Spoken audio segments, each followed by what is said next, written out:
Je n'aurais jamais pensé que je retournerais à la ferme de grand-père Henri de cette manière, mais la vie a une façon de vous ramener dans des endroits que vous n'aviez jamais prévu de revoir, surtout quand la trahison vous oblige à agir.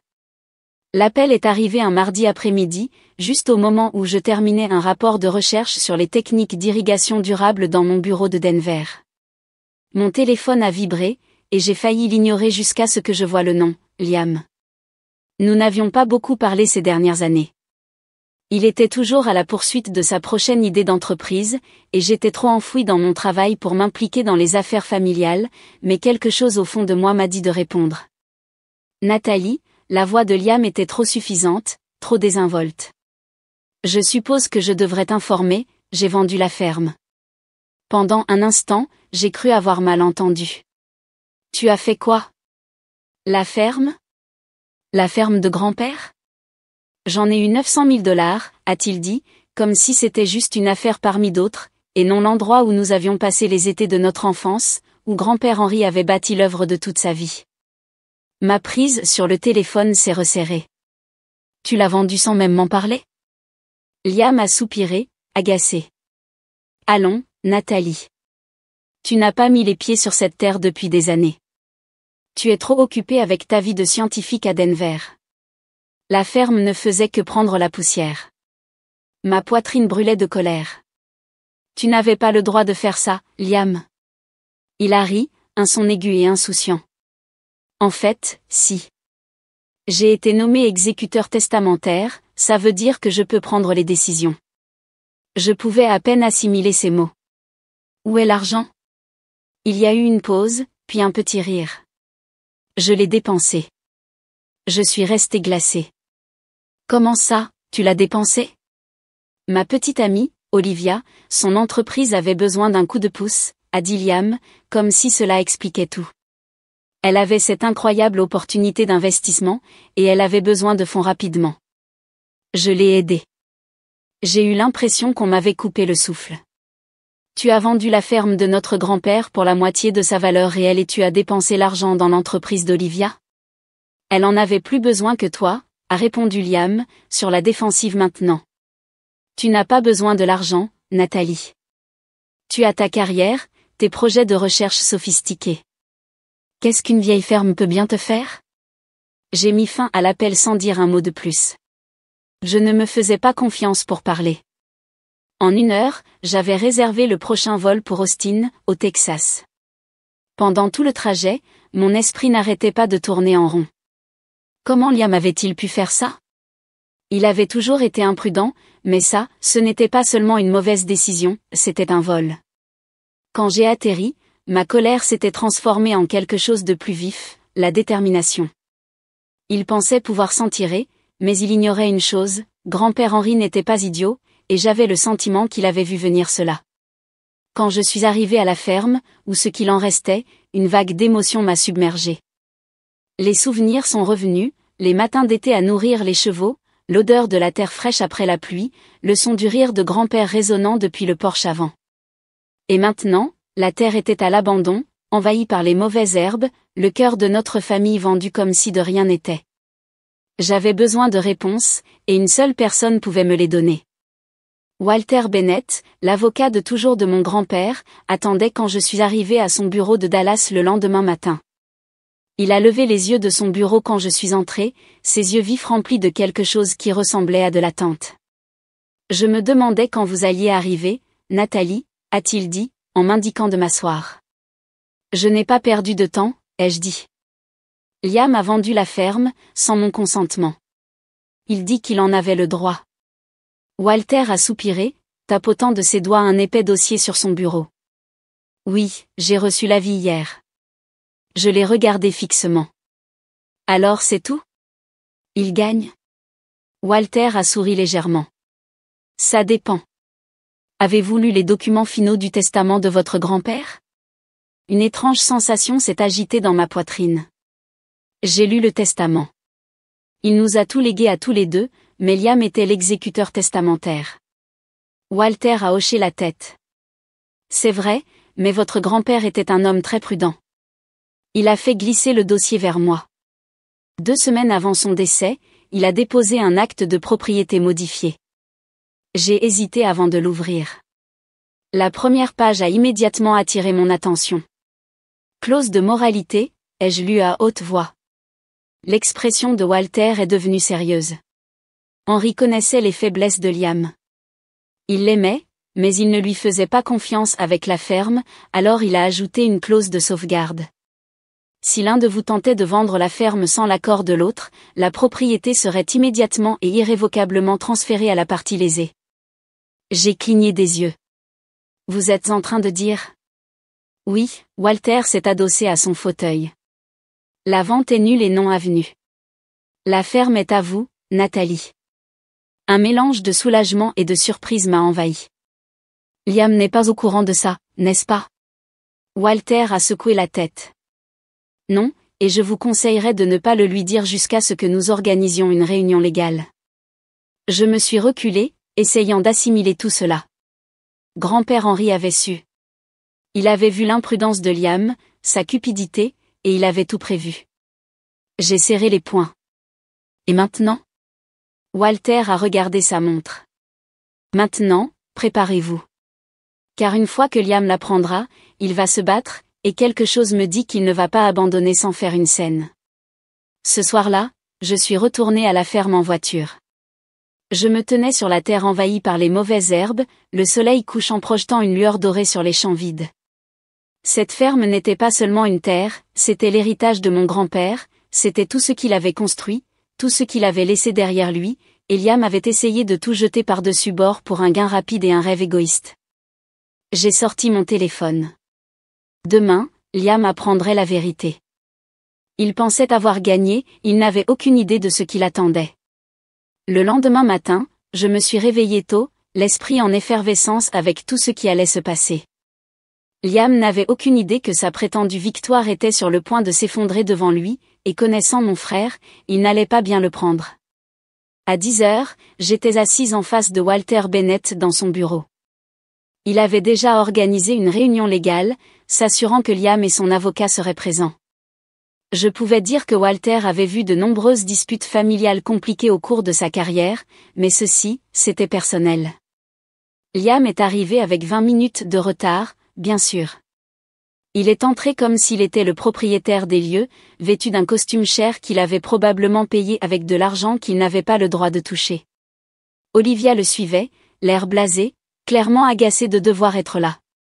Leur avocat, un homme à l'allure nerveuse fraîchement sorti de l'école de droit, se traînait derrière eux, l'air dépassé. Liam a souri avec suffisance dès qu'il m'a vu. « Eh bien, Nathalie, je ne pensais pas que tu t'en soucierais assez pour te montrer. » J'ai ignoré sa pique et j'ai désigné la chaise vide en face de moi. « Assieds-toi. » Liam s'est affalé sur la chaise avec un soupir exagéré. « Faisons ça vite. J'ai de meilleures choses à faire. » Walter s'est éclairci la gorge, ignorant son attitude. « Liam, je suppose que vous êtes conscient que Nathalie a des préoccupations concernant la vente de la ferme de votre grand-père. » Liam a levé les yeux au ciel et s'est adossé. « On a déjà fait le tour. J'étais l'exécuteur testamentaire. J'avais tout à fait le droit de vendre la propriété. » Walter a calmement fait glisser un document sur la table.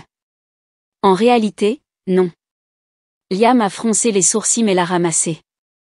Alors que ses yeux parcouraient les mots, son expression suffisante s'est évanouie. L'arrogance a quitté son visage, et ses mains se sont crispées sur le papier. Pour la première fois, j'ai vu quelque chose que je n'avais pas vu depuis des années, une peur réelle. Qu'est-ce que c'est que ça? Sa voix n'était plus aussi assurée. Walter a joint ses doigts. C'est l'acte de propriété modifié que votre grand-père a déposé 2 semaines avant son décès. Il contient une clause de moralité qui stipule que si l'un de ses petits-enfants tentait de vendre la ferme sans le consentement de l'autre, la propriété serait automatiquement et irrévocablement transférée à la partie lésée. Le visage de Liam a pâli. Non, ce n'est pas possible. Oh, mais si, ai-je dit, ma voix ferme. Au moment où tu as signé cet accord de vente, tu as tout perdu. La ferme m'appartient maintenant. Liam a claqué le document sur la table. C'est un piège, a-t-il craché. Grand-père ne me ferait pas ça. Walter est resté calme. Henry Carter connaissait bien ses petits-enfants, Liam. Il savait que Nathalie protégerait la ferme, et il savait que vous, eh bien, disons qu'il a anticipé vos actions. Liam s'est tourné vers son avocat, la voix frénétique. Faites quelque chose. Le jeune homme s'est agité sur son siège, mal à l'aise. Légalement, l'amendement est contraignant. La vente est nulle. Olivia a croisé les bras, sa voix aiguë. Alors, qu'est-ce que ça veut dire? L'argent est parti. Nous l'avons déjà dépensé. C'est votre problème, ai-je dit, mon ton glacial. Le visage de Liam s'est tordu de frustration alors qu'il s'éloignait de la table et se levait. Tu ne peux pas simplement tout me prendre. J'ai soutenu son regard. Je ne l'ai pas pris, tu l'as jeté. Un lourd silence s'est installé dans la pièce. Liam avait perdu, complètement. Walter a soupiré et a fait glisser un autre document vers l'avant. Il y a un autre problème. En tant qu'exécuteur testamentaire, vous aviez le devoir légal de maintenir l'intégrité de la succession. En vendant la ferme sans le consentement de Nathalie, vous avez manqué à ces devoirs. Il a tapoté le papier. Avec effet immédiat, vous êtes démis de vos fonctions d'exécuteur testamentaire. Liam a regardé le papier comme s'il s'agissait d'une condamnation à mort. Vous plaisantez. Non, ai-je dit en me penchant en avant. C'est moi qui suis aux commandes maintenant. Olivia s'est levée brusquement, saisissant le bras de Liam. Liam, nous devons partir. Liam était figé sur place, fixant toujours le document. Je savais ce qui lui passait par la tête. Il avait tout perdu, la ferme, l'argent, le contrôle. Walter n'avait pas terminé. Il a pris un autre dossier. Une dernière chose. Puisque la vente est nulle, cela signifie que vous devez à la succession chaque dollar que vous en avez reçu. Liam a dégluti visiblement. Je n'ai pas l'argent. Je me suis adossé à ma chaise. Alors nous avons un problème, n'est-ce pas? Olivia, clairement furieuse, a de nouveau tiré le bras de Liam. Liam, on s'en va. Mais avant qu'il ne puisse atteindre la porte, Walter a parlé une dernière fois. Ah, et Liam, il s'est retourné, les épaules tendues, toute tentative de contester cela légalement entraînera un audit complet de la succession. Le ton de Walter était calme mais ferme. Ce qui signifie que chaque transaction financière que vous avez effectuée en tant qu'exécuteur testamentaire sera examinée. La mâchoire de Liam s'est crispée. Il savait exactement ce que cela signifiait, chaque affaire louche, chaque dollar qu'il avait injecté dans l'entreprise d'Olivia, serait exposé. Il n'a pas dit un mot de plus. Il est simplement sorti en trombe, Olivia sur ses talons claquant avec colère sur le sol. Quand la porte s'est refermée derrière eux, j'ai enfin expiré. C'était fini. Du moins, je pensais que c'était fini. Ce soir-là, je me suis assise sur le vieux porche de grand-père Henry, regardant la terre, l'air frais du Texas s'installant autour de moi. J'aurais dû me sentir soulagée, mais quelque chose me dérangeait. Liam était imprudent, mais pas stupide. Il devait savoir que c'était une possibilité. Il devait savoir que grand-père Henry aurait prévu cela. Alors, pourquoi était-il si désespéré? Mon téléphone a vibré. Un SMS de Liam, il faut qu'on parle. J'ai regardé le message, l'estomac noué. Ce n'était pas fini. Je suis resté longtemps à regarder le message de Liam, il faut qu'on parle. Une partie de moi voulait l'ignorer. J'avais gagné, la ferme était légalement à moi, et Liam avait perdu toute once de contrôle. Mais je connaissais mon frère, il ne partait pas comme ça, pas sans un plan de secours. Finalement, j'ai répondu, retrouve-moi à la ferme. Dans 1 heure. Quand je suis arrivé, le ciel s'était assombri et l'air sentait la terre humide, ce genre d'odeur qui précède toujours un orage. La terre s'étendait devant moi, les clôtures toujours cassées, les cultures envahies par les mauvaises herbes. Cet endroit avait été abandonné depuis trop longtemps. Liam est arrivé dans sa camionnette 10 minutes plus tard, s'effarfant dans les ombres. Il est sorti lentement, l'air différent cette fois-ci, fatigué, nerveux. Olivia n'était pas avec lui. Pour une fois, nous n'étions que tous les deux. Il a mis les mains dans ses poches, évitant mon regard. Tu as eu ce que tu voulais. Je me suis appuyée contre la balustrade du porche. Vraiment? Liam a laissé échapper un rire amer. Épargne-moi le sermon, Nathalie. Tu penses que tu es l'héroïne dans tout ça? Il a montré la terre du doigt. Tu es parti. Tu avais ta carrière, tes recherches, ta vie parfaite. C'est moi qui suis resté. C'est moi qui me suis occupé de tout. J'ai penché la tête, l'observant attentivement. Tu ne t'es occupé de rien, Liam. Tu as vendu la ferme de grand-père pour un gain rapide et tu as dépensé l'argent comme si de rien n'était. Sa mâchoire s'est crispée. J'essayais de construire quelque chose. J'ai croisé les bras. Et où en est-ce maintenant? Il n'a pas répondu, et cela m'a tout dit. Quelque chose en moi s'est tordu. Liam, il ne s'agit pas seulement de la ferme, n'est-ce pas?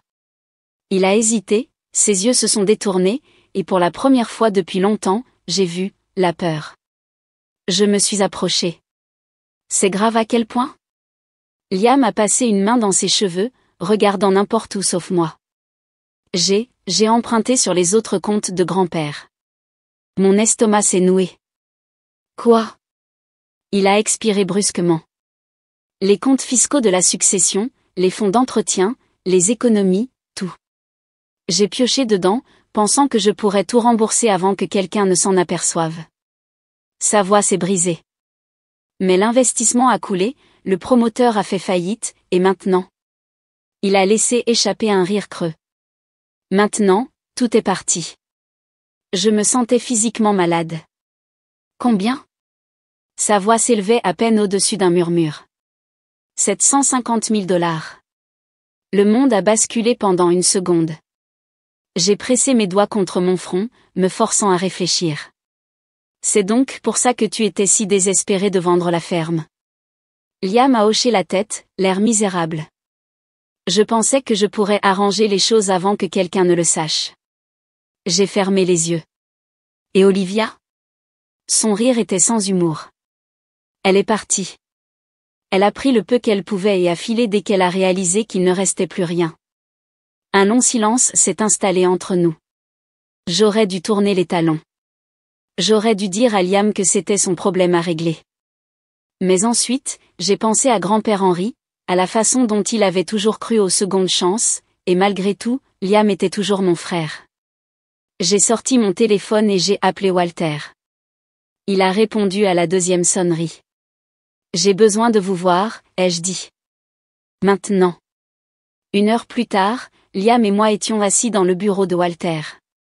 Walter, imperturbable comme toujours, n'a pas semblé surpris quand je lui ai tout raconté. Au lieu de cela, il a ouvert un tiroir et a sorti un épais dossier.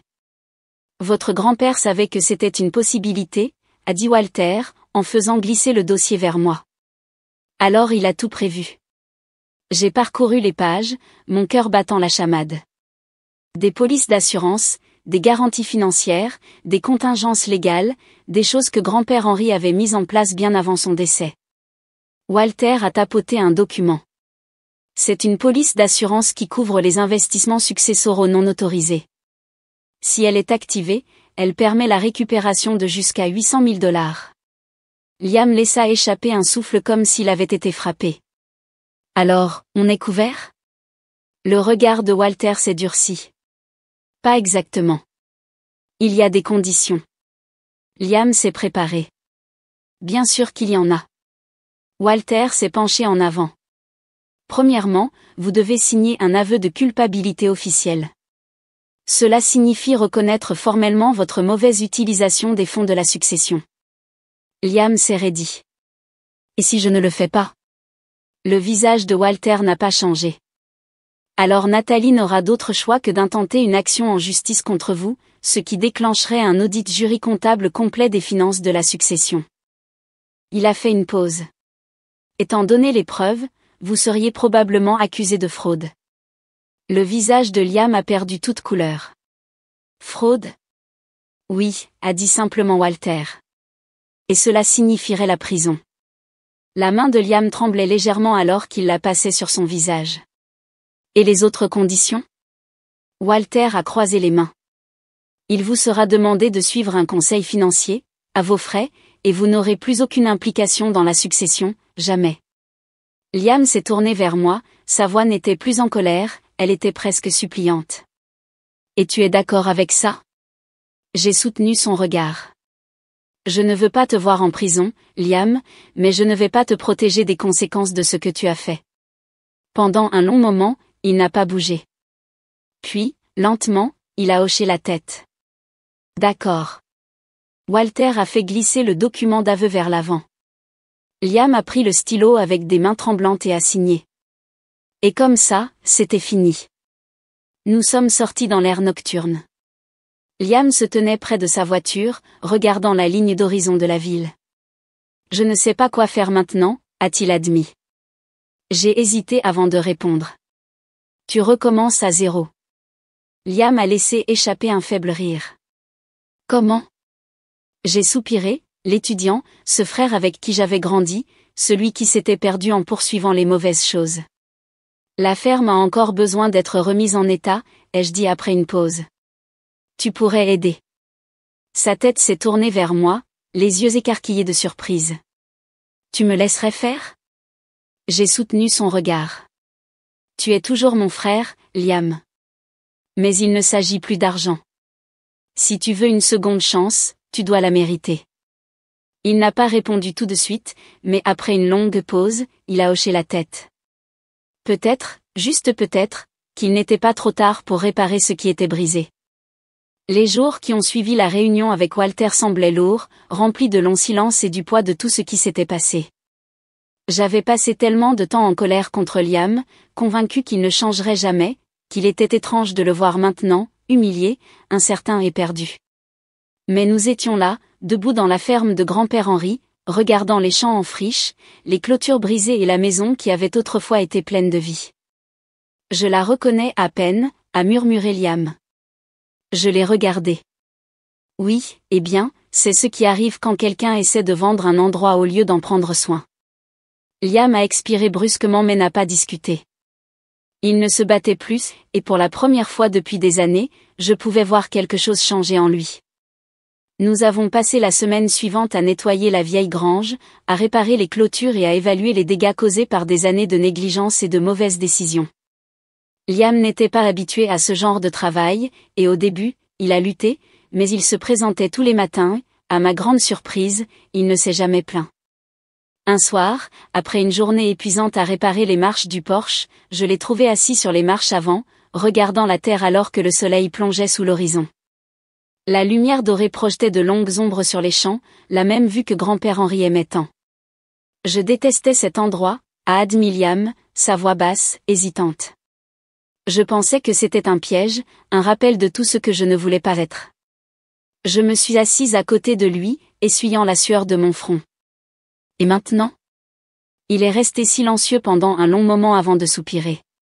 Maintenant, je crois que je comprends. Grand-père n'essayait pas de nous freiner, il nous donnait quelque chose qui comptait vraiment. J'ai hoché la tête, regardant le vent bouger dans les herbes hautes. Il avait toujours 5 coups d'avance.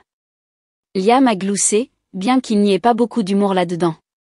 Oui, et moi, je ne pensais jamais au-delà du prochain signe $. Les mois suivants se sont déroulés au rythme d'un travail acharné et de prise de conscience tranquille. Liam a tenu bon, ce à quoi, honnêtement, je ne m'attendais pas. Au début, je suis restée sur mes gardes, m'attendant à ce qu'il abandonne, qu'il s'enfuit quand les choses deviendraient difficiles, mais il ne l'a pas fait. Il a appris à réparer le matériel, à planter correctement les cultures, à prendre soin de la terre comme grand-père l'avait fait. Et lentement, j'ai réalisé qu'il ne le faisait pas seulement pour moi, il le faisait pour lui-même. Un après-midi, nous étions debout au milieu de la grange restaurée, l'odeur de foin frais dans l'air. Liam s'est essuyé les mains sur son jean, regardant autour de lui. On dirait vraiment une vraie ferme à nouveau.